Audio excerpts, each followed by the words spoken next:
Welcome to the Digital Forester Podcast, where we talk to foresters about how they are using digital technologies in their day-to-day forestry work. Hey, everybody. Welcome to the Digital Foresters Podcast. Michael Dooner, Mike Berzinis, thanks so much for joining. How are you guys doing this morning? Excellent. Doing good, Kevin. Thanks for having us. Awesome. Good stuff. So I think it'll be an amazing discussion this morning. You folks are in the U.S. Southeast doing some cool things. So I'd like to take the discussion left, right, center, up, down. You folks are foresters. So maybe I'll start with Michael. You maybe introduce yourself, how you got into forestry, and we'll take it from there. Yeah, thanks, Kevin. Kind of an interesting story of how I got into forestry. Growing up in the Southeast, of course, we were surrounded by forest and natural resources everywhere before the Southeast became such a popular destination for you Northerners. My dad was in the certified public accounting business, and I worked for him when I was between my junior and senior years in high school. Worked in his office doing auditing of the public school system here in our county, and learned pretty quickly that I did not want to follow in his footsteps.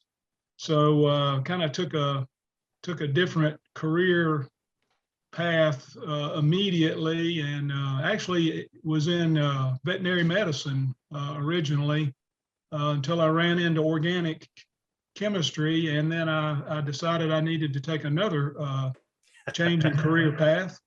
So pre-vet and pre-forestry curriculums were exactly the same, except for the organic chemistry part. And I had also worked at a plywood mill and worked for a forest products company between my 10th and 11th grade years in high school.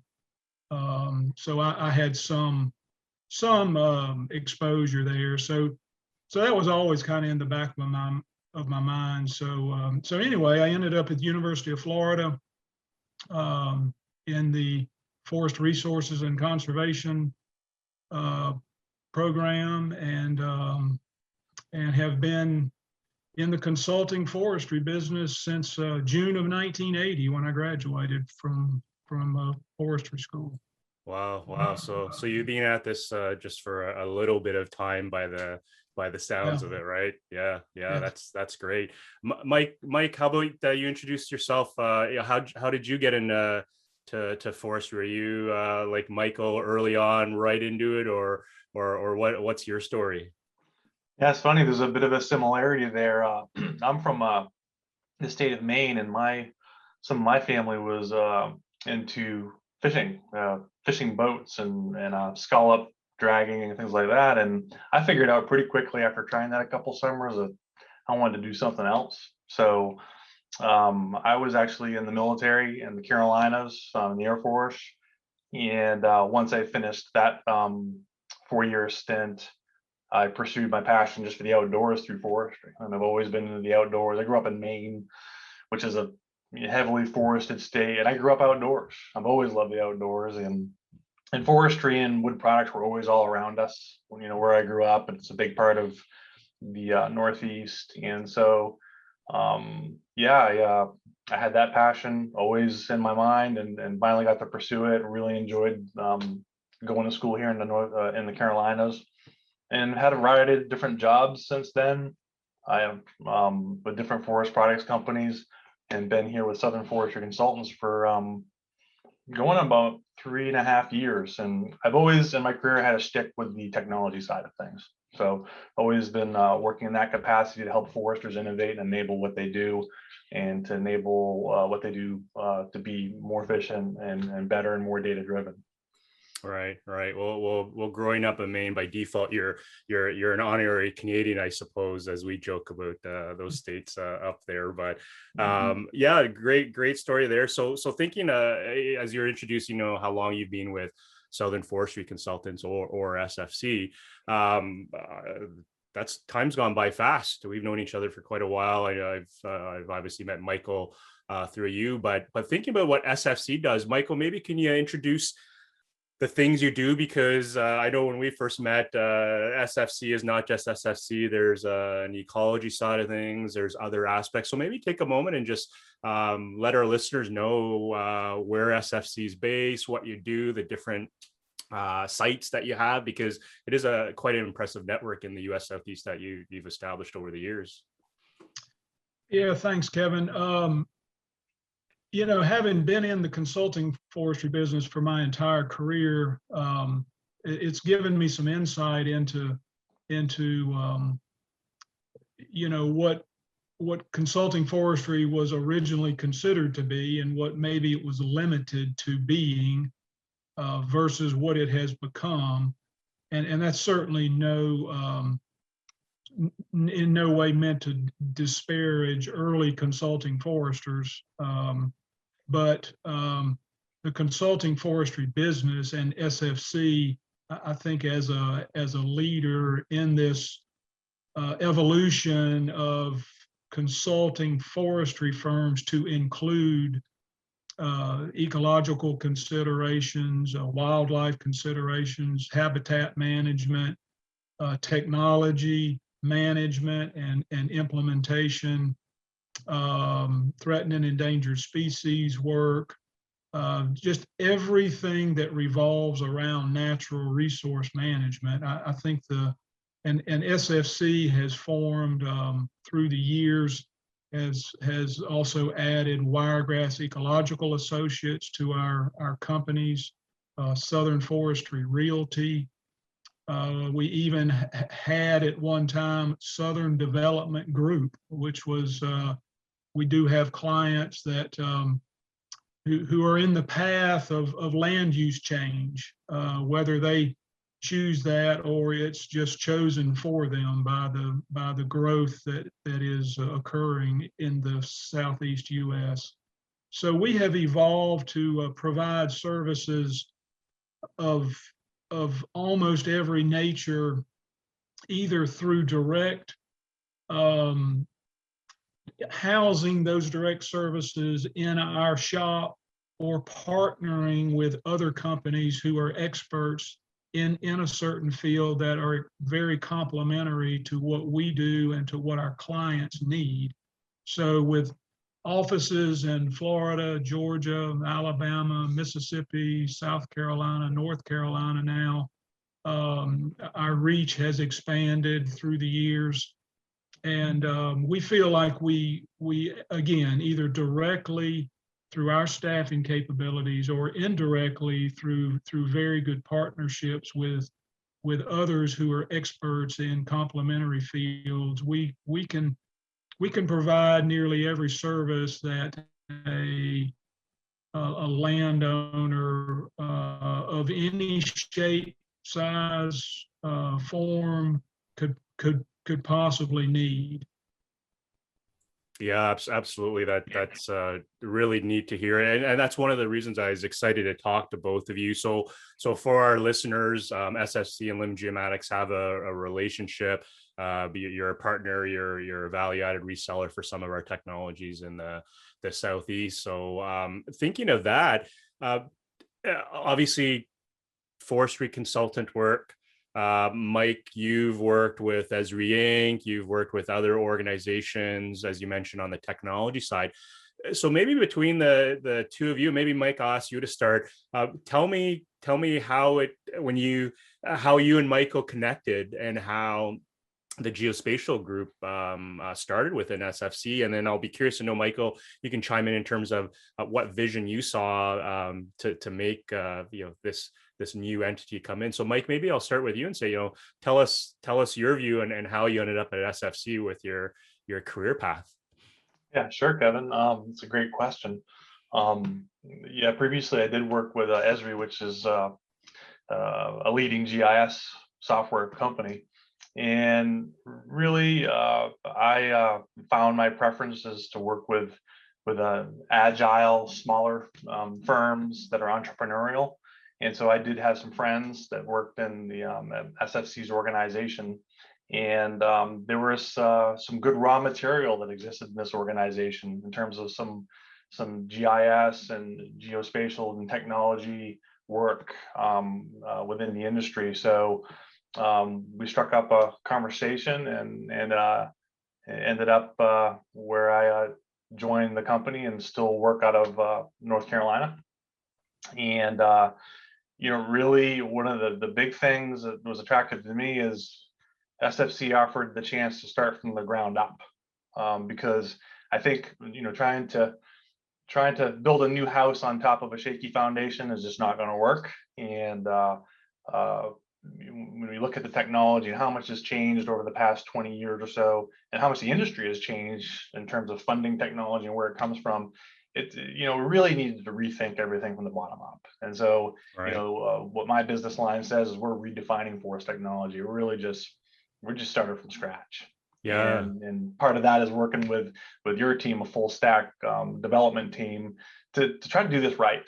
And so really plays into my my love for innovation and for forestry and staying in this industry that I have always been in and really care about. I'm really interested in how do we make people be more successful. So if we can help people be more successful with technology, I think that's success for us. Yeah. So. Yeah, that's a great thesis there. And Michael, from your side, meeting Mike, how as someone who's been in the field for a while, maybe tell us about that first meeting and your initial response. Mike being a very technology centric guy, you being a consulting forester, knowing the lay of the land, boots on the ground. Maybe describe to our listeners what that initial coming together looked like. Well, it's I've always believed from a management perspective that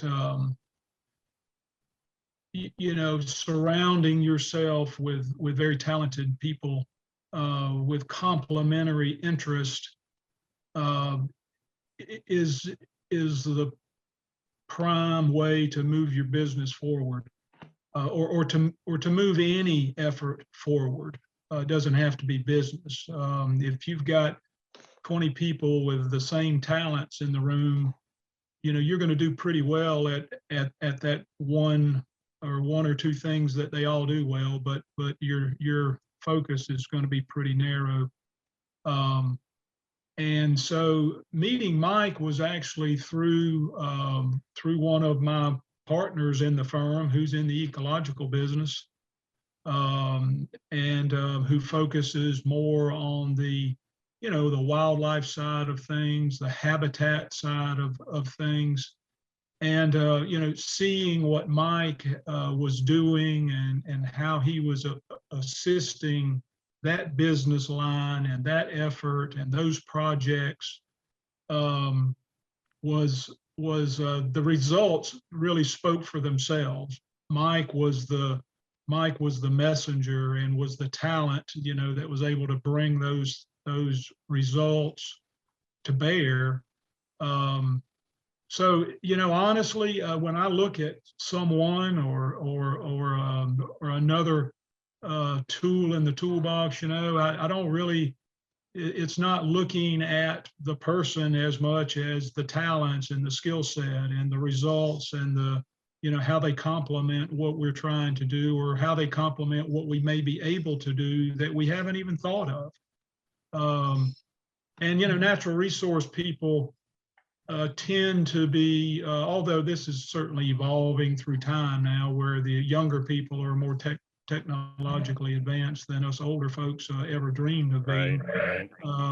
But still, there is a bit of reticence to use technology to the fullest extent possible, and a lot of it's still unknown. And again, that kind of goes to our partnership with you and your folks to move that forward, really, in an exponential way, not in an incremental way, but an exponential way. And Mike brought that skill set to us, and Mike yearned for an opportunity, and we're always looking for a niche or or an opportunity that needs to be built upon, but built upon in a in a much better way. Mike's skill set and results spoke for themselves, and even so much that I could overlook that he was a far New Englander. He fit right in the Southeast, so that speaks highly for him right there. There you go. There you go. Yeah, great way of looking at things, Michael. People first, finding people to compliment. I love that thesis there. And Mike, hey, this is a podcast, so that glowing review the next time for the next 20 years when you're doing your annual performance review, feel free to pull up this podcast, show it to Michael, and there you go. This is recorded. Absolutely, in perpetuity. So it's an engine. You could just come back to this pod and share it. So on that side, with this podcast, the Digital Forester, it's really about what are foresters doing, people who have successfully embraced technology, and what are some of those lessons learned and whatnot. So maybe I'll start, Mike, with you to talk about what you talked about, building that right foundation. So tell me about some of the things you're doing for foresters in the Southeast and elsewhere. I guess it's, although you're based in the Southeast, you're obviously willing to do business anywhere, I guess, nowadays, especially with people, you never know where people are. But maybe tell me, the audience, what are some of those things you're doing, and then we can segue that into what some of those best practices are. So I know, as an example, cruising is important. I know obviously with the GIS background, you're doing some of that, but I believe you're a Planet partner as well, so able to support people in remote sensing. But again, I don't want to speak on your behalf. So maybe from your view, it's like, what do you see the landscape in the US Southeast to be, and how you're helping them, and with what tools? Yeah, sure. Where to start on that? Well, without going into a lot of the systemic factors in our industry, we don't have a lot of vertically integrated companies. The industry's just changed a lot, and how technology percolates out, maybe out of universities and out of industry, that's changed substantially, and the options have changed in the computing world. Computing technology and hardware and all of that have been consumerized, and the options available are a little bit overwhelming for folks. So, if I was to, pick one thing that embodies what I do with the industry, and that'd be educating. Really, a lot of what I have to do is just educating folks and informing them, and that's whether that's before we do something with somebody or well on down the road. It's a lot of my job is just to educate and to inform, and so I enjoy that. And what does that look like on the ground for folks? A typical implementation, and we do support customers all the way from the Carolinas to Arkansas and the Deep South. So we've got customers all over, and really what we're trying to do, whether it's for forest inventory or all your forest assets, is provide people a single source of the truth. Because what a lot of folks are trying to do, and this is all sizes of companies, is they're trying to cobble together a bunch of different pieces and parts very often to try to execute on their business strategy. And that's quite problematic for folks, because everybody has a smartphone now, or multiple smart devices, and you expect to be able to work from anywhere, and you expect to be able to have your teams on the same sheet of music. So when we look at Planet, Limb Geomatics, Prism, Stratus, some of our own products and services, managed services, we come in and we really try to help people get that single source of truth across all the things they're doing, and manage that for them, and make it simple. Right. So it's super exciting, and this is really about enabling people in this digital age. You just got, look, let's just put it right out in the open. A lot of forestry people didn't get into forestry to mess around with technology.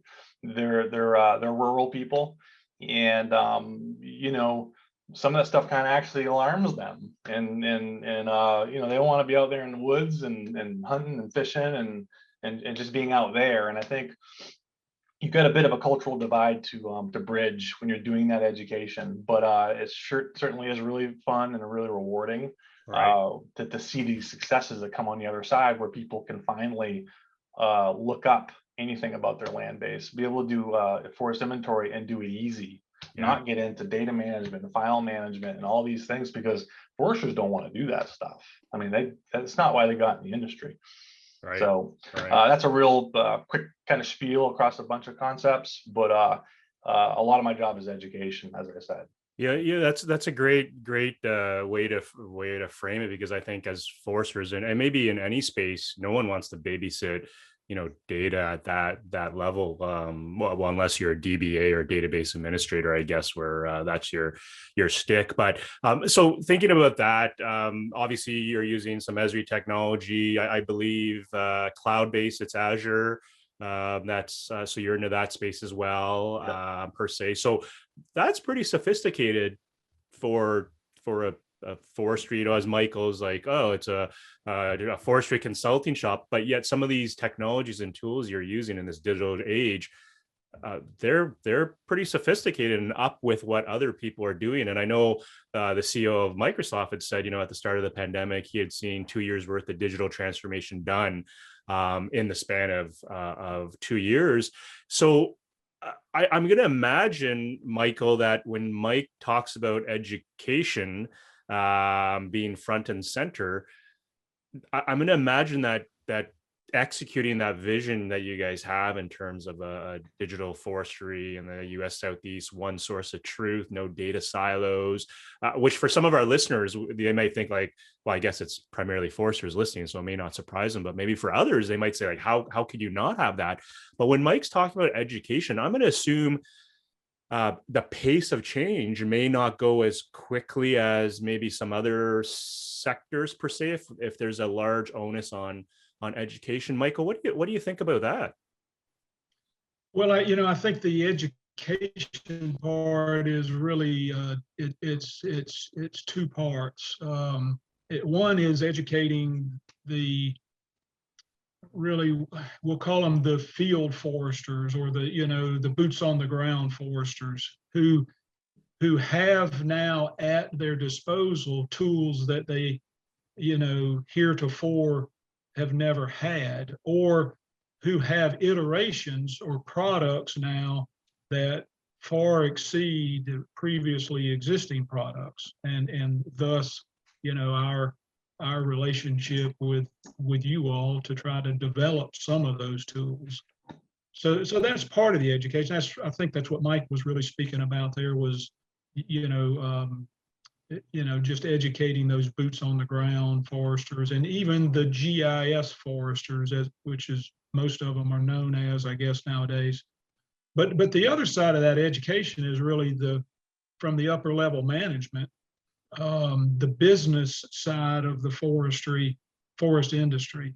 It's educating the businessmen and women, the corporate folks who may not know that this capability exists, and who are relying on the old technology and the old way of doing business, to try to run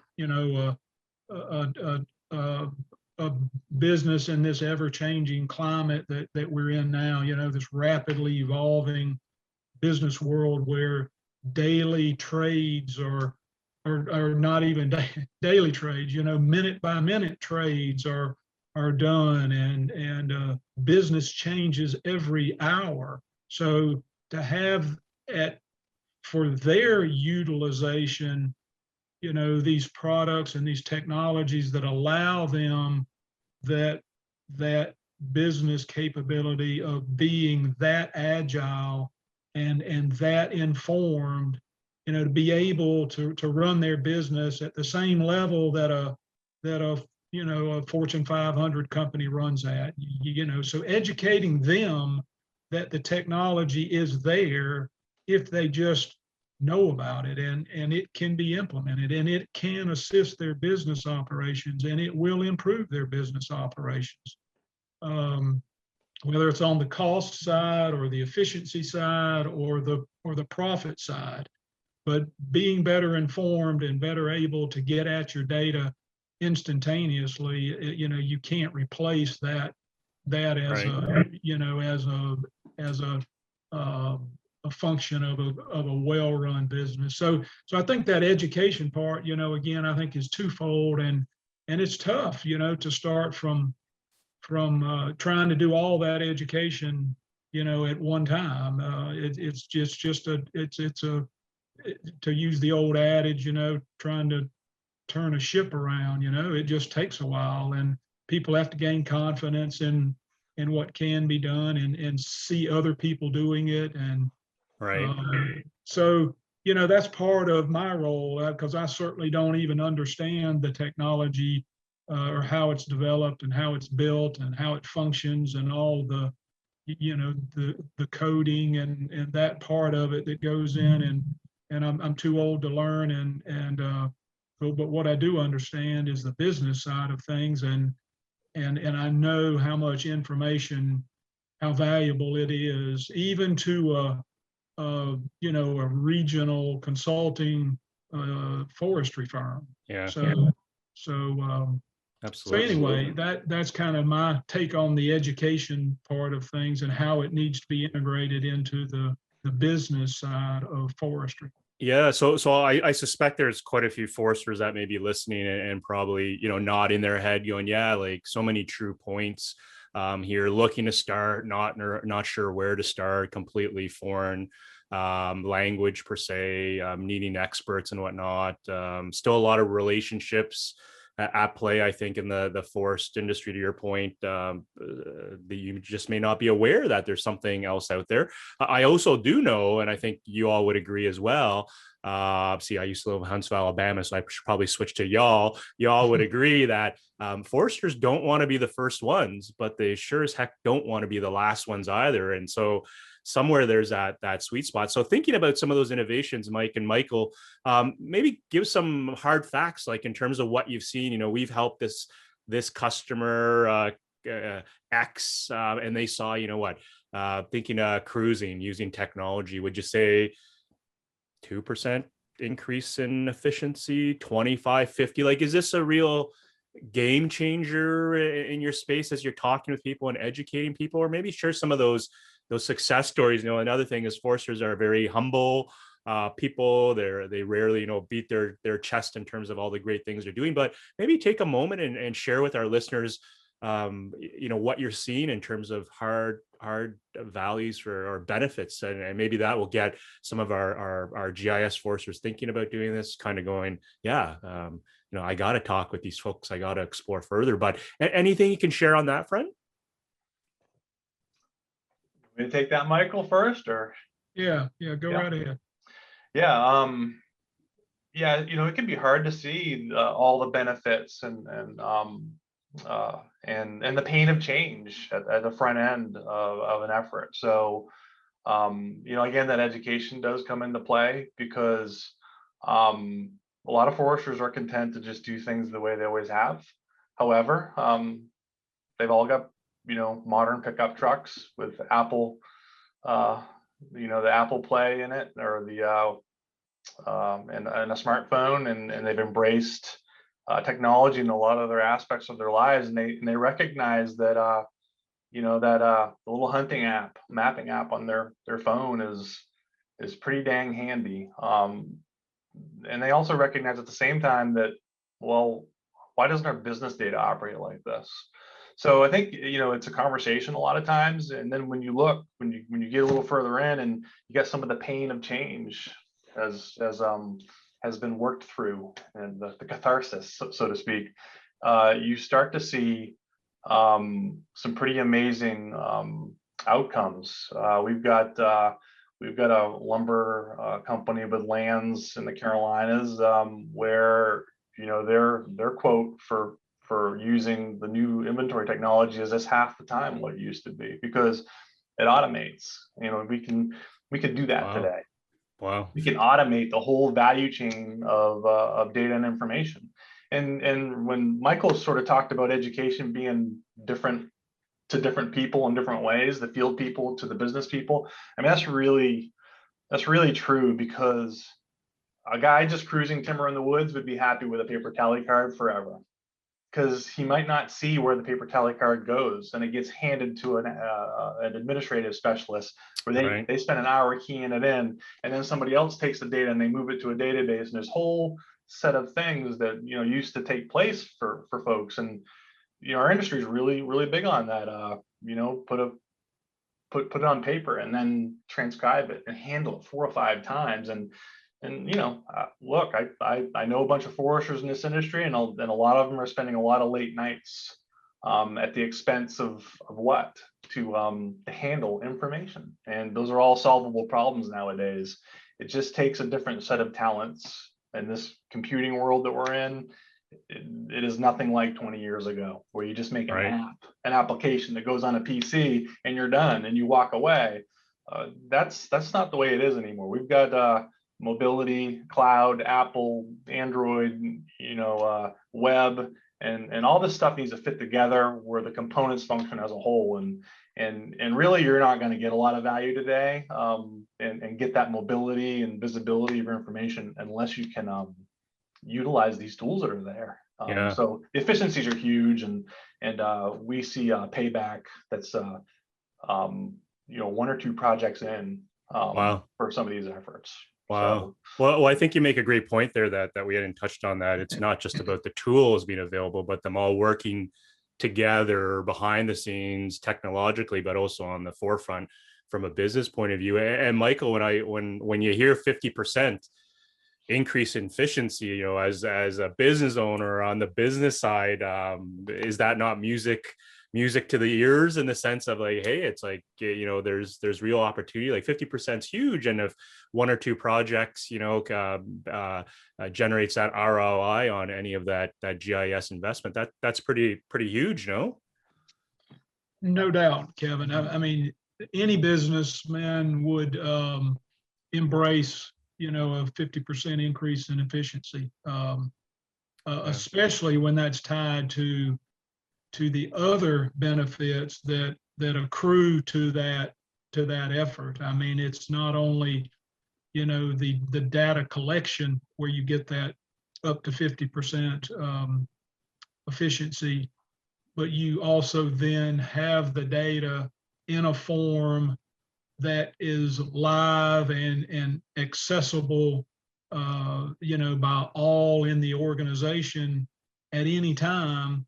And so, whether it's the accounting department or the timber department or the procurement department or the corporate department, or any of the different departments within the organization can access the same data anytime, and it's updated live whenever the boots on the ground forester, for whatever reason, has to make a change in the data, whether it's just another year's gone by, whether it's a weather event, whether it's an acquisition or a disposition of property.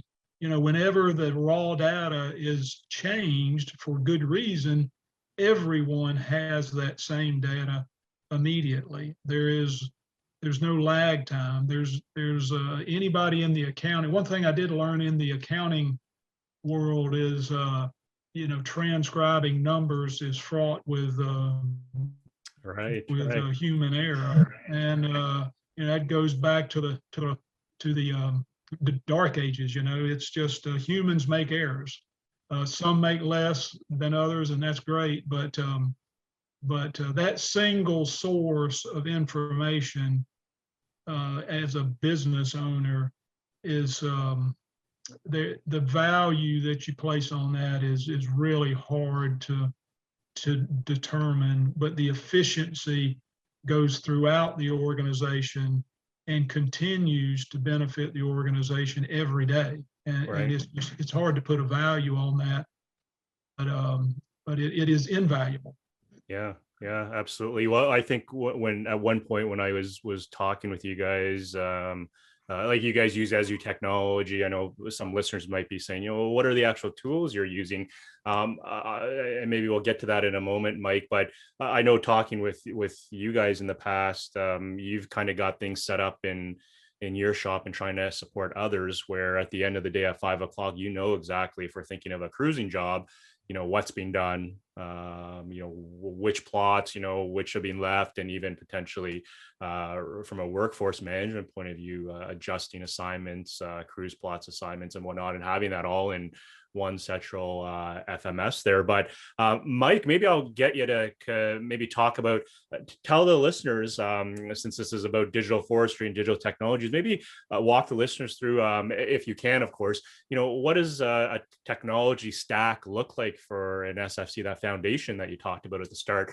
What does that look like? We've heard Esri as a component, some Planet for some, situational awareness of what's happening, but maybe walk through the listeners, what are those technologies you're actually using as a consulting forestry organization, and as you grow to other spaces, what does that world look like? Sure. Yeah. So, each customer has something a little bit different.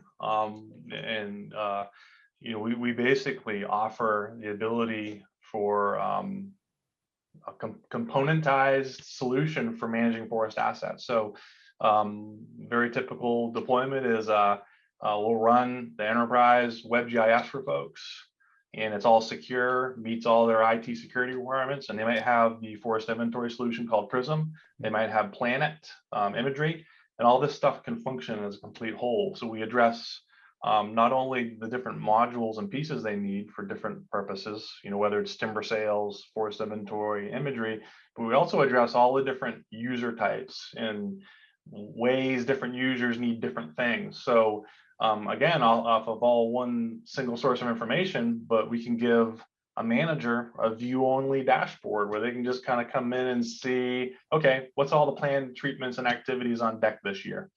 And they can do that in something easy. They're not going to edit data, they're just going to see it. We can give a field tech a map that shows them everything that's going on, and it's just on their phone. And that's the only place they consume that information. We give a timber cruiser, stuff on their phone, and then also Prism for doing the inventory stuff. And, you kind of mentioned there a minute ago is we're doing these big projects that are quite complex, with thousands of forest inventory plots and multiple people in the woods simultaneously, and people just push a button at the end of the day and all the information's in, and we know where our project is. And when we first started doing that with some of these field folks, and they'd never seen that before, it was pretty eye-opening. I mean, because what they used to do is they used to spend hours every night manually putting all the data together. And this is the stuff that Michael's level sometimes don't see. It just happens. People just make it happen, but it is time, and it's time that gets taken away from something. Is you're managing data for 4 or 5 hours at night after you've worked in the field all day, and you're making maps, and then you're laying it all out and trying to figure out what you're doing tomorrow. When that's all gone, ultimately you can get more plots a day. Ultimately, you get a better quality of life because you can push that button at the end of the day, go to the hotel, take a shower, go and have dinner and a beer, and be well rested to go cruise again the next day. So there's no smoke and mirrors in this stuff. The opportunities are huge, and so we really look at this same concept of automation and having a whole bunch of component parts that fit into a whole and function together. And it's super exciting. One thing we never realized that IT would be our friends. So we frequently have conversations with the IT professionals and organizations, and that's important nowadays because we have multiple customers. They've been hacked and ransomware. And why is it?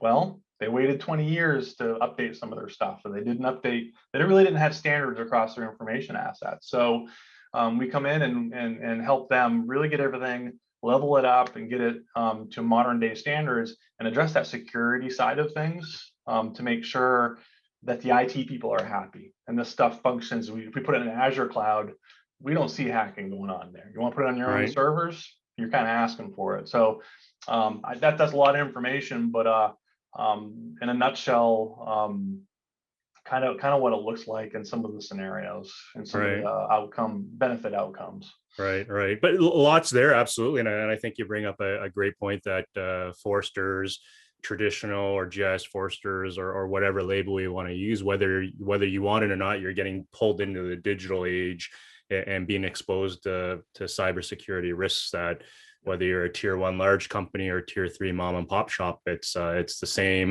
same playing field with the same vectors of attack that people are going to try and get at. And it's until you get impacted, I don't think people realize that. And on our side, I think last year alone, there's 4 forestry companies and not mom and pop shops, significant forestry firms and companies that were subject to ransomware, and it brought them, like if I said brought them to their knees, I'd be being kind. It brought them, into the grave at some points and whatnot, and where some of their business units that were using what you described, our technology and other enterprise level technologies, those units were up and running still without any disruption. And just for clarification, earlier when you said enterprise, you're talking about ArcGIS Enterprise, right? Not just enterprise in general. Okay, cool, absolutely. So thinking about looking at our time, we'll go into some rapid fire sessions. So one of the things I'd like to ask each of you is, in this discussion, you can sense there's a lot there, from a cyber, from a cloud to an enterprise GIS to an Esri. It doesn't sound like open source is quite as big there, but there's databases, there's IT teams. Amazing to hear you say, normally we look at IT groups as like, oh, you're the enemy, right? And now they're almost becoming friends because maybe they're being advocates for foresters on areas that foresters don't think about. But thinking about, I'm going to ask each of you, and maybe I'll start with Michael. What's the top myth that you hear, and what's your response? Like, thinking of this, you've been obviously a forester for a long time. When we listen to you, there's obviously a rich knowledge base there, but thinking about the vision you have, exponentially better software, not incrementally better. What's maybe 1 or 2 things you hear, like myth-wise, that time and time again you've heard it and you're like, gee whiz, if I could just like address this once and for all, and not to think that this podcast will do it, but for our listeners, they may have those reservations themselves. So maybe from a business point of view, I'll start, Michael, with you in terms of what are 1 or 2 things that you consistently hear time and time again, and how would you respond to that, or tell our listeners that may be thinking that way? Yeah, Kevin, that's interesting. Interesting question, but I two responses come immediately to mind. One is that we being the potential customer or the forestry company, we're using technology. We have technology. We don't need more technology, or we don't need a different technology. We already have technology. We have a computer, and we work our cruises up on a computer, and we have access to aerial imagery, and we draw maps on a computer. And therefore we are where we need to be. That is a myth that was true 20 years ago. That was true maybe even a few years ago. But that lack of information about what is currently available in the technology space is really alarming, almost. But, that's, again, maybe that's our fault for not having done a good enough job educating. But, therein lies the challenge. And then I think the other myth is based really around the cost of implementing this new technology. Certainly there is a cost that absolutely you can't replace anything old with something that's exponentially better, for free. But what's overlooked is the efficiencies that are gained, and the opportunity cost, that are the opportunities for more efficient use of labor, of talents, of skills, of other resources, that's left out of the equation when the analysis is done as to whether to adopt new technology or not. It's really surprising, but again, those 2 myths, that A, we already have technology, we don't need new technology, and B, it's only a cost center to adopt new technology. Yeah, great points, Michael. Thanks for sharing that from the view. Yeah, totally. As you're describing that, I can even on the Canadian side, we work internationally. Those objections, if we call them that, we hear them elsewhere per se, and that may be a common thread across forestry. So, Mike, on your side, maybe I assume being more on the techie whizzy side, what's that thing you always hear, those one or two things, and if having the stage to get a lot of people's ears, what's that messaging you'd want to impart with them? Yeah, I think Michael hit it pretty good, and I might have picked one of those same things that he mentioned, but to complement that, I would say is we've always done something a certain way, or this is what everybody else does. They look around at my peers, and they use an Apple or they use an Android, and so that's okay. And so really, because of that, you have a lot of stuff that's really, really old out there. And until somebody gets bit and they lose information or they get hacked, sometimes it's hard to justify doing things a different way. So I think that idea of we already have our stuff, and they think it works, and that's what Joe Smith down the road is doing. They're just like us, and so we're okay. So I think it's kind of a multifaceted, complementary sort of observation that I have to what Michael said is, it's just a conservative industry. You go in the woods, and the woods don't change much, and you drive down the road, and you're just in an ambiance and a culture where you're used to things being pretty consistent and steady. And the idea of change is disrupting. It's painful, and we understand that, and we get it. So that's kind of my 2 cents. Yeah, no, great points there. And we've always heard the saying, if it ain't broke, don't fix it. But sometimes you don't know that it's broke, and or there's new opportunities. And part of this Digital Forester podcast, as we talk with different people around the world, personally, I'm hoping the stories that we hear from New Zealand, from Finland, from the US, from Chile and stuff, will help foresters evolve their knowledge, their thinking on that education side. And then I think you guys nailed it great earlier in the side. It's about partnerships. Find the right partners. Trust is always there, but the right ones that can help execute and realize some of those outcomes you want to achieve. So we're getting close to the wind down. Mike, thanks so much. I think our listeners would agree, lots here in this pod in terms of thoughts, and I'm sure many listeners are probably thinking, yeah, I've said that before. Yeah, I've got that problem. It's like, they're doing that. No way, I didn't think that was possible. So thinking of that, you guys, Michael, you use that term exponentially better. I think that's a great tagline. I think that captures things so eloquently in terms of what you're trying to do. So in that spirit, people who want to reach out to you, learn more about SFC, what you do. Obviously, you've said you work in the U.S. Southeast, but you're open to working wherever, especially in today's world, geography becomes less and less relevant per se. But if folks want to reach out, Mike, how do they reach you? Website, Twitter, LinkedIn, email? What's that easy way to get a hold of you? And we can put in our show notes as well. But what's the easiest way to get at you all?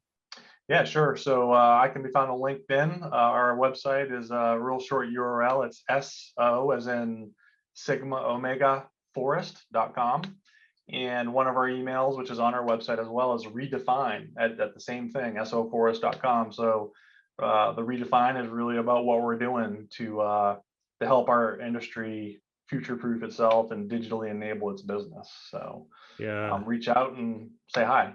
Yeah, I love it. It's like you describe yourself as a technical person, SO Sigma Omega. I probably would have said Sam Owen, but that nails it on the head. Michael, how do folks get a hold of you? The easiest way is a text, email, or same thing, website.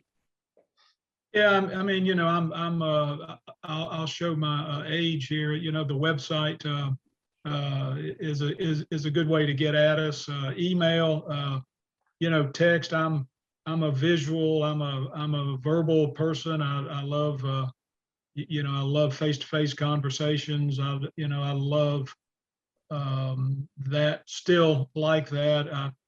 I certainly email, certainly text, but I love to talk about natural resource management and forestry. And so any way that is more comfortable for someone to reach out is fine with me. But All right. love to chat. Absolutely. And I believe your email on the website, you can find it per se.